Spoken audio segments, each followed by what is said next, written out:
నమస్తే. ప్రస్తుతం మనతో పాటు ప్రముఖ ఆధ్యాత్మికవేత్త, వేదిక్ ఆస్ట్రాలజర్ గోనుగంట్ల సురేష్ బాబు గారు ఉన్నారు. గురుగారితో మాట్లాడేద్దాం. నమస్కారం గురుగారు. మణికంఠ గారు నమస్కారం అండి. గురుగారు, జూలై మాసం, విశేషంగా ఆషాఢ మాసం. సో మిథున రాశి వారికి ఓవరాల్గా ఈ నెల ఎలాంటి పరిస్థితులు ఎదురుగాబోతుంది, ఎలాంటి జాగ్రత్తలు తీసుకోవాలి, ఎలాంటి పరిహారాలు విశేషంగా ఈ ఆషాఢ మాసంలో చేసుకుంటే బాగుంటుంది అంటారు? సో మిథున రాశి వారికి లాస్ట్ మంత్తో కంపేర్ చేస్తే జూలై మంత్ చాలా బాగుంటుందండి. చాలా ఇంప్రూవ్మెంట్ ఉంటుంది. ఈ 12 రాశుల్లో ఒక బెస్ట్గా ఉన్న రాశి మిథున రాశి మనం చెప్పుకోవాలి. ర్యాంకింగ్ ఏమైనా ఇవ్వాలంటే ఎంత ఇస్తారు దీనికి? వీళ్ళకి 12 రాశుల్లో కనుక టాప్ 2, టాప్ 3లో ఉందని మనం చెప్పుకోవచ్చు అండి. అంటే వీళ్ళకి ఓవరాల్గా ఒక కూల్ గోయింగ్ రాశి అండి. ఈ సంవత్సరం అంతా వీళ్ళకి పెద్ద ఒడిదుడుకులు ఏమీ ఉండవు, ఉన్న దాంట్లో వెళ్ళిపోతూ ఉంటారు. బట్ ఈ మంత్ లాస్ట్ మంత్తో కంపేర్ చేస్తే కొంతమందికి జాబులు అయ్యి ప్రాబ్లం అని చెప్పారు సూర్యుడు ఉండటం వల్ల. బట్ సూర్యుడు ఇప్పుడు జన్మస్థానం నుంచి 2వ స్థానంలోకి మారడంతో కొన్ని గ్రహాలు అనుకూలంగా ఉండటంతో ఓవరాల్గా వీళ్ళకి బాగుందని మనం చెప్పుకోవాలి. ఈ రాశి వాళ్ళకి బాగాలేకపోతే ఇంకే రాశికి బాగలేనట్టు. వీళ్ళకి మిథున రాశి కనుక చూసుకుంటే మృగశిర 3-4 పాదాలు, ఆరుద్ర 1-2-3-4 పాదాలు, పునర్వసు 1-2-3 పాదాలు అంతా మిథున రాశిలో ఉంటారు. పేరు బలం కనుక మనం చూసుకుంటే వీళ్ళకి కా, కీ, కు, కం, జ్ఞ, చ, కే, కో, హ అన్న అక్షరాలంతా కూడా మిథున రాశిలో ఉంటారు. అయితే మన గ్రహస్థితి ఫలితం చూసుకునే ముందు మీరు చెప్పిన విధంగా ఇది మనకి ఆషాఢ మాసంతో ఎక్కువగా ఉంది. ఆషాఢ మాసం యొక్క నవరాత్రులు, వారాహి నవరాత్రులు, ఎవరైతే భార్యాభర్తల మధ్య గొడవలు అవుతున్నాయో, కోర్టు కేసులు దాకా వెళ్ళిపోయావు సాల్వ్ కాని వాళ్ళంతా, కోర్టు వ్యవహారాల్లో విజయం కావాలనుకున్న వాళ్ళు వారాహి అమ్మవారిని పూజించాలి. తర్వాత శత్రువులపైన విజయం కావాలనుకున్న వాళ్ళు, దీనితో పాటు మనకి అగ్రికల్చర్, సో ఎవరైతే వ్యవసాయదారులు చక్కగా ఉండి వాళ్ళకి సరైన దిగుబడి లేక ఇబ్బంది పడుతున్నారో వాళ్ళు కూడా అమ్మని కనుక పూజించుకుంటే చాలా ఇంప్రూవ్మెంట్ ఉంటుంది వాళ్ళ జీవితంలో.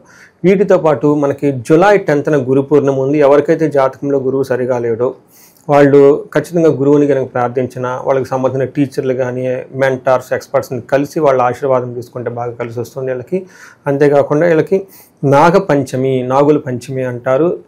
ఇది చాలా ముఖ్యమైన పండగ. పర్టికులర్గా ఎవరికైతే పిల్లలు కావాలనుకుంటున్నారు, ఆ తర్వాత మ్యారేజ్ లేటుగా అవుతుంది, రాహుకేతువుల దోషం ఉంది, కుజు దోషం ఉంది, ఇలాంటి దోషాలు ఉన్న వాళ్ళ కనుక మిస్క్యారేజ్ రిపీటెడ్గా ఎవరికైతే అవుతూ ఉంటుందో వాళ్ళకి ఇది ఒక మంచి అవకాశం. ఖచ్చితంగా ఒక ప్లానుడ్గా వీళ్ళు ఒక రోజు ముందుగానే నాగదేవతని, నాగులమ్మని కనుక ఆ రోజుని కనుక ధ్యానం చేసుకొని పూజ చేసుకొని పుట్ట చుట్టూ తిరిగి పాలు కనుక పోస్తే అంత వాళ్ళ దోషాలు ఏమైనా ఉంటే ఆ దోషం అన్నీ పోయేసి జీవితంలో మంచి అభివృద్ధి జరగటం, వాళ్ళకి కావాల్సినవన్నీ వీళ్ళకి అనుకూలంగా జరిగే అవకాశం ఎంతైనా ఉందండి. వీళ్ళకి మనం చూసుకుంటే ఈ మంత్లో, జూలై మంత్లో వీళ్ళకి సూర్యుడు ఒక్కళ్ళు మాత్రమే మారుతూ ఉన్నాడండి. మిగతా గ్రహాల్లో పెద్ద చేంజెస్ అయితే ఏమీ లేదు. సూర్యుడు యొక్క ఇంపాక్ట్ల మీద చాలా ఉందని చెప్పుకోవాలి. మనకి లఘు గోచారం, సూక్ష్మ గోచారం ప్రకారం కనుక చూసుకుంటే సూర్యుడు 2వ ఇంట్లో ఉండటం వల్ల ధనం వీళ్ళకి ఎక్కువ వస్తుంది, ధన ప్రవాహం బాగుంటుంది. అలాగే కుజుడు కూడాను వీళ్ళకి 3వ ఇంట్లో ఉండటంతో, కేతువుతో ఉండటంతో, క్రూర గ్రహాలు 3వ ఇంట్లో ఉండటం వల్ల ఈ రాశి వాళ్ళకి బాగా కలిసి వచ్చే అవకాశం ఎక్కువగా ఉంటుంది. శుక్రుడు 12వ ఇంట్లో ఉండటం వల్ల అర్ధ ప్రాప్తం వస్తుంది.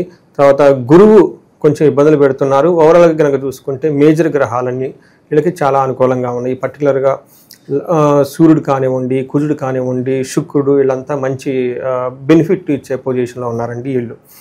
మనం సూర్యుడు 2వ ఇంట్లో ఉండటం వల్ల ఏమవుతుంది, మనకి మహర్షులు సంస్కృతంలో ఏం చెప్తారంటే హీనత్వం, దుష్ట సంసర్గో, మనస్తాప శిరోగద, నిష్ఫలం కృషి వాణిజ్య విత్తరాశిగతవు అని చెప్తూ ఉంటారు. 8వ ఇంట్లో దృష్టి ఉండటంతో అనారోగ్యానికి గురే అవకాశం ఎక్కువగా ఉంటుంది. ఇక్కడ మనకేం చెప్తారంటే బేసికల్గా ఈ రాశి వాళ్ళు కొంచెం వీళ్ళ నడవడికి జాగ్రత్తగా ఉండాలి, మిగతా అన్ని విషయాల్లో బాగుంటుంది అని మనకి సంస్కృతంలో మహర్షులు చెప్తారు. వీళ్ళకి కొంచెం శారీరకంగా హీనత్వం, నీచబుద్ధి కలుగుతుందంట. ఏదో డిగ్నిఫైడ్గా ఒక మంచి పని చేద్దామన్న ఆలోచన లేకుండా వీళ్ళ స్టేటస్కి తక్కువైన వాళ్ళతో కలిసి ఉండటము, వాళ్ళతో కలిసి తిరగటము, తర్వాత దుర్మార్గులతో మనకు సవాసం చేయటం, ఫ్రెండ్షిప్ చేయటము, తర్వాత మనం ఏదో ఒక విధంగా బాధపడుతూ ఉంటాం, అయ్యో అనవసరంగా ఈ పని చేసాను మనము, తర్వాత గిల్టీగా ఫీల్ అవ్వటం, ఈ టైప్ పనులు ఎక్కువ చేసేస్తుంటారు. తలనొప్పి పుట్టుకునే పనులు వీళ్ళంతా ఇలా చేసుకుంటూ కూర్చుంటారు.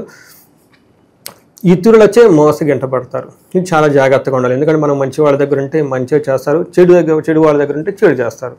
అంతేకాకుండా వ్యాపారాల్లో నష్టం వచ్చే అవకాశం కూడా ఎక్కువగా ఉంది. కొంచెం కేర్ఫుల్గా ఉండాలి. సూర్యుడి వల్ల కొంచెం మిక్స్డ్ రిజల్ట్ ఎక్కువగా ఉన్నాయి. అయితే కుజుడితో పాటు కేతువు, వీళ్ళ ఇద్దరు 3వ స్థానంలో ఉండటం వల్ల వీళ్ళకి విపరీతంగా కలిసి వస్తుంది. ఏ విధంగా అంటే కేతువు వచ్చేటప్పటికి వీళ్ళకి ధనాన్ని ఇస్తూ ఉంటారు.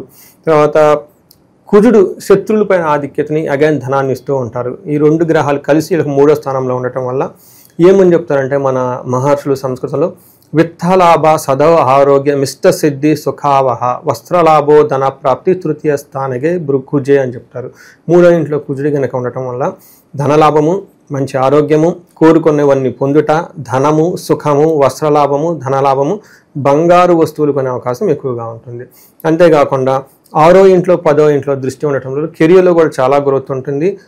ఏది చేసినా కానీ ధనం ప్లస్ విజయం వీళ్ళ సొంతం అవుతుంది ఈ మాసం అంతా మనం చెప్పుకోవాలి. 11వ ఇంట్లో శుక్రుడు ఉన్నారు.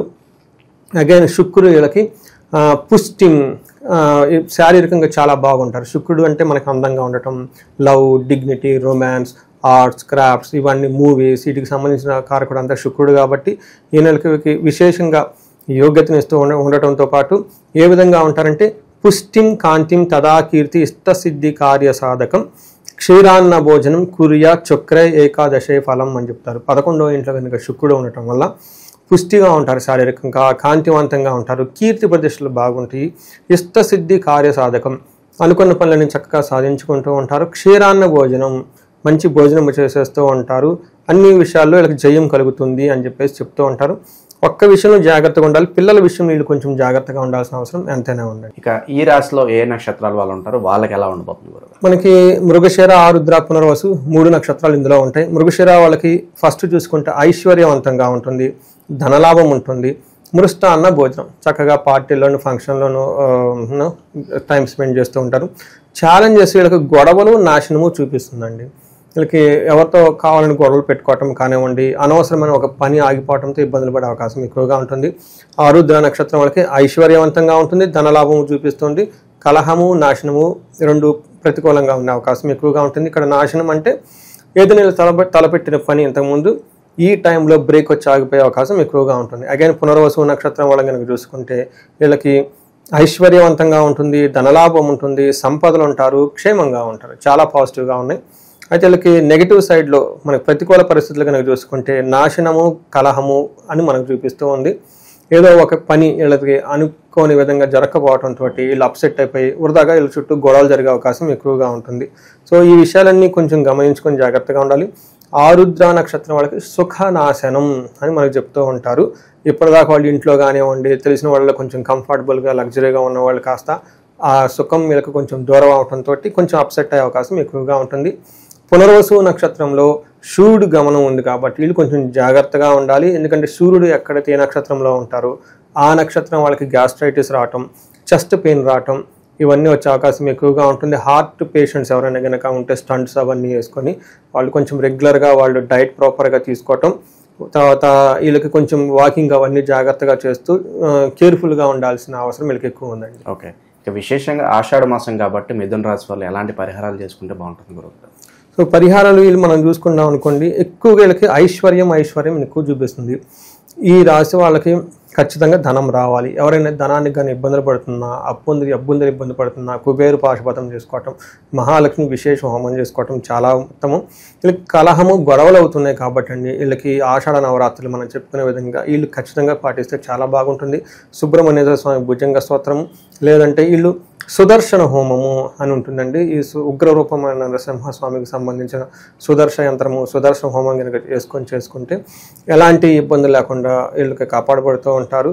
తర్వాత వీళ్ళకి నాశనం అని కూడా చూపిస్తూ ఉందండి. ఇలా ఎవరినైనా మీకు ఇబ్బంది పెడుతున్నా కానీ అనుకున్న పనులు కాకుండా అనవసరంగా మీ మీద పడి దిష్టి అవన్నీ పెడుతూ ఉంటే మన్యు పాశుపత అభిషేకం చేసుకుంటే ఇంట్లో ఇది చాలా పవర్ఫుల్ అండి. మన్యు నేను చాలా మందికి చేశానండి. వీకెండ్స్లో పర్టికులర్గా చాలామంది సాఫ్ట్వేర్లు వీళ్ళు ఎదిగిపోతున్నారు, పైకి వెళ్ళిపోతున్నారు, మేము ఎదగట్లేదని ఏడుస్తూ ఉంటారండి. సో మన రీసెంట్గా ఒక హారోస్కోప్ చూశానండి, చాలా భయపడుతూ ఫోన్ చేశారు నాకు. ఏంటని చూస్తే జాబ్ అంతా ప్రాబ్లం, బట్ ప్లానెటరీ కాంబినేషన్ చాలా పాజిటివ్గా ఉంది, అంతా పాజిటివ్గా ఉందన్నమాట. జాబ్ ఏం కాదు, మరి ఎందుకంటే మా ఇంట్లో ఈ టెన్షన్ అది అంటే మన్యు పాశుపత అభిషేకం చేయించుకోమని చెప్పాము. అది చేయించుకున్న తర్వాత అంతకుముందు జాబ్లో కొంచెం అలార్మింగ్ సిగ్నల్స్ ఉన్నాయి. మళ్ళీ అంటే నాకు మెసేజ్ పెట్టారు, ఉన్న జాబ్లోని ప్రాజెక్ట్లో నేను కంటిన్యూ అయ్యానండి, కొంచెం ఇది చేయించుకోమని చెప్పామండి. సో వాళ్ళు బాగా చక్కగా అంటే ఏమవుతుందంటే మన్యు పాశుపత ఇంట్లో చేయించుకొని వేద ఆశీర్వాదం కనుక ఇంట్లో చేసుకుంటే ఆ నెగిటివ్ ఎనర్జీస్ అంతా వైబ్స్ అంతా బయటకు వెళ్ళిపోతాయండి. ఇల్లంతా చాలా కళకళలాడుతూ హ్యాపీగా ఉంటారండి. ఓవరాల్గా మిథున రాశి వారు వాళ్ళందరూ కూడా ఈ నెల పర్టికులర్గా ఎలా ఉండబోతుంది, ఎలాంటి జాగ్రత్తలు తీసుకోవాలి, మీ మాటలో చాలా బాగా వివరించారు. ధన్యవాదాలు. ధన్యవాదాలు.